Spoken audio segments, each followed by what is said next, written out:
Ooh, that's the good stuff right there. That's what gets me, AceBonanza, going. I grew up playing the Dreamcast. It's the best console ever. I will not be taking questions or rebuttals or statements at this time. The Dreamcast sure was a wacky little console. It had like a controller that had a hole in it so you could see the memory card screen because the memory card had a screen. It had all sorts of experimental titles. If you could get past the screeching disk drive, still nostalgic, you would find a totally unique console experience.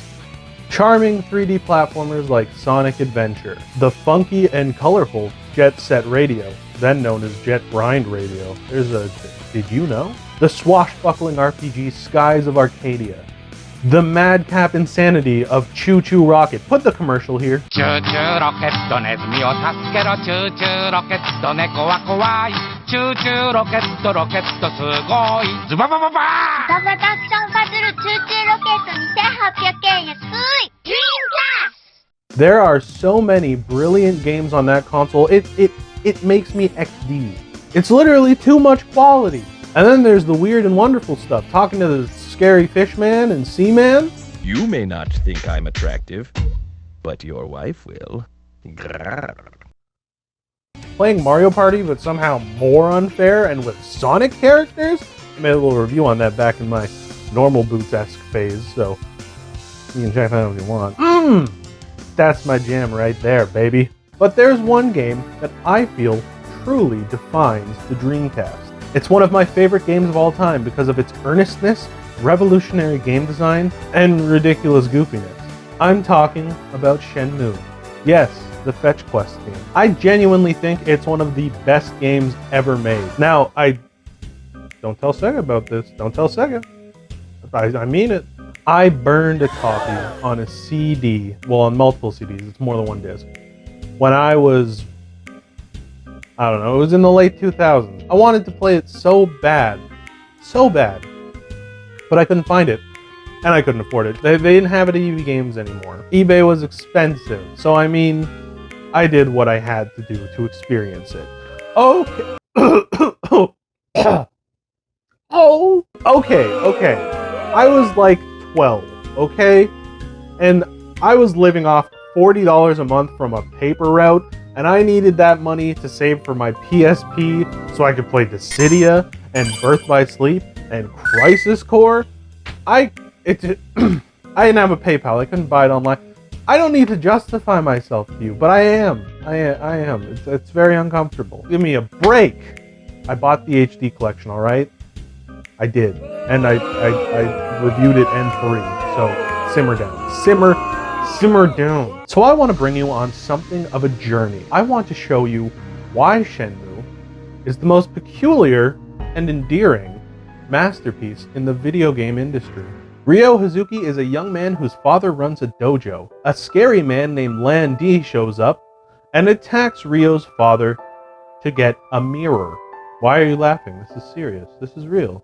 Ryo's father is killed, leading Ryo to unravel the mysteries behind Lan Di to find him and get revenge while figuring out what's going on with the mirrors. A man died. This is serious. Stop laughing. To do that, Ryo needs to speak to everyone in town. That way he can learn about why his father had to die that night, what happened, where they come from, and who did it. This drags him into battles with street gangs, thugs, psychopaths, and maybe Lan Di himself. Not in this game. It's a big story. There's a lot more to go. It's a classic tale of mystery and suspense with thrilling fights, exciting chases, and a whole world to experience. All bolstered by some of the wackiest voice acting ever done. Keep in mind, I'm playing the English dub. That adds to the appeal. I'm not exactly a fluent Japanese speaker. Hajimemashite, boku wa Regashi Sudensa. Dozo yoroshiku onegai shimasu. That's about the extent of it. But the English dub I grew up playing, it sure feels sillier. See, my love for Shenmue is peculiar. It's split in two. I genuinely and deeply love the characters and the story. They're engaging, they're emotional. Things like Ryo's doomed relationship with Nozomi as he struggles because she likes him, but he's so focused on revenge, it's devouring his entire life. It's fascinating and moving. But I also love when characters say stuff like, I used to be Chinese, Years ago, I was Chinese. or when a QuickTime event comes up and you kick a soccer ball at a child's head. That shit's funny. And I think that sort of love for the game is normal. Shenmue is a game of two faces. Sometimes it's intriguing and exciting and brilliant to just soak in. Moments like when Yokosuka changes from day to night and it just becomes an entirely different atmosphere, or when Ryo takes that emotional motorcycle ride with Nozomi, it's great, and it deserves all the credit it's gotten and then some. But sometimes it's awkward and hilarious and weird. Like, kids keep asking Ryo to wrestle with them for no reason. And everything with Tom, the wacky, funky hot dog salesman guy who sounds straight out of Tommy Wiseau's catalog. I can give you a job, man. Thanks, but I want to work in a warehouse or on a ship. Man, my buddy's ship just left the harbor recently. They betrayed me, they didn't keep their promise, they tricked me, and I don't care anymore. Like, where else can you find this level of tonal contrast? Maybe Deadly Premonition. And I've always held up that that's basically a spiritual successor to Shenmue. It goes between the feeling of watching a B-movie and enjoying it because it's so weird, and watching a moving cinema classic from an age gone by. It's so unique and impossible to replicate because there's so much damn heart in it.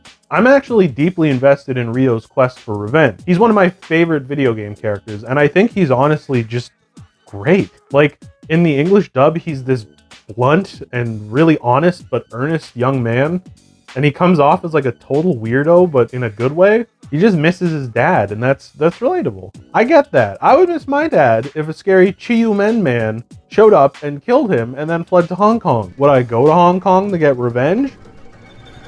I'm not admitting anything on a public platform.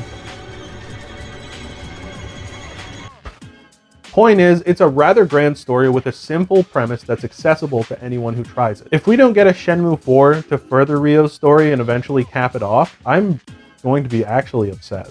And the gameplay, that revolutionized games. The, for the time, huge open world with NPCs who follow their own schedules and do their own thing, and tons of little things to explore and collect. Visuals that were stunning compared to its contemporaries at the time.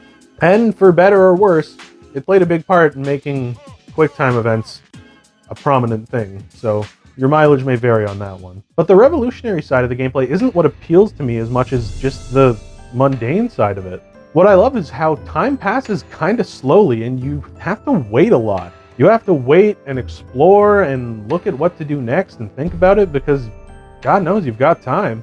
Oh, your bus isn't coming for an hour? Hope you have a Walkman. Or enjoy staring at a watch because this is like real life, you rascals. You just gotta wait. There's no waypoints. You have to learn the location of things. You have to check your journal to remember things and to keep updated on what's going on. You have to learn the layout of the entire town and figure out where people will be at certain times by talking to them and people who know them. You spend most of the game walking or running to your destination. The remasters add fast travel, but I think that kind of goes against the point of Shenmue. You can miss some events by fast traveling instead of coming across people while walking, so I don't recommend fast travel. You get stronger by practicing your moves in parking lots and children's parks by yourself, like a real badass. It's some Napoleon Dynamite shit, it's great. You have to do the same move over and over and over again to improve it, just like in real life. It's a cool feature. Believe me. You have to work at a dock moving cargo slowly over and over just to get information and a pittance of money, just like real life.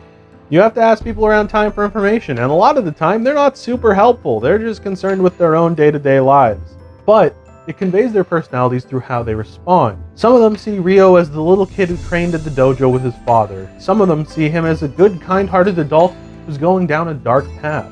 You get a sense of the history that Ryo has with this town that he grew up in, and it's very natural in the way it's conveyed. You don't get this kind of feeling in a lot of other games. This all probably sounds tedious and dated, but I implore you to try it out for yourself. It's such a relaxing and fully immersive experience that I can't really explain why I recommend it.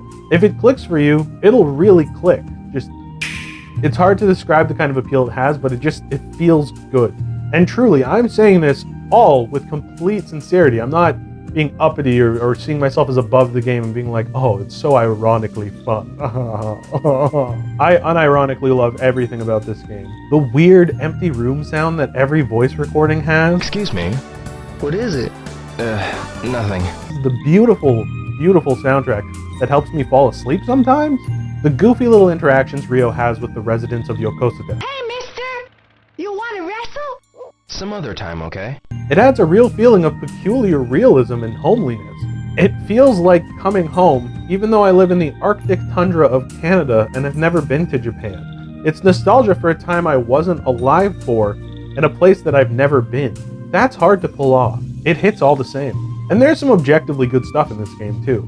The soundtrack is beautiful and moving and huge, and it really conveys the epic scale of the journey that Rio's going on. If this sounded completely unappealing to you, I completely get it. Shenmue isn't for everyone, and I don't just mean that in a, oh, you just don't get it kind of way. It's really not for everyone. It's antiquated and clunky and time-consuming, but for some people like me, it just hits well. And I mean, even if you don't find any interest in it, I recommend checking out the soundtrack on YouTube or something. Ball's in your court there. But if any part of this, any part, stood out as appealing, I highly recommend you check out Shenmue. You can get the 1 and 2 HD collection pretty cheap on, most major consoles and Steam, and Shenmue 3 along with it. I think the sequels improve on some things for sure, and I actually had a really good time with 3, unlike a lot of people. I thought it was a very fun and very fitting experience.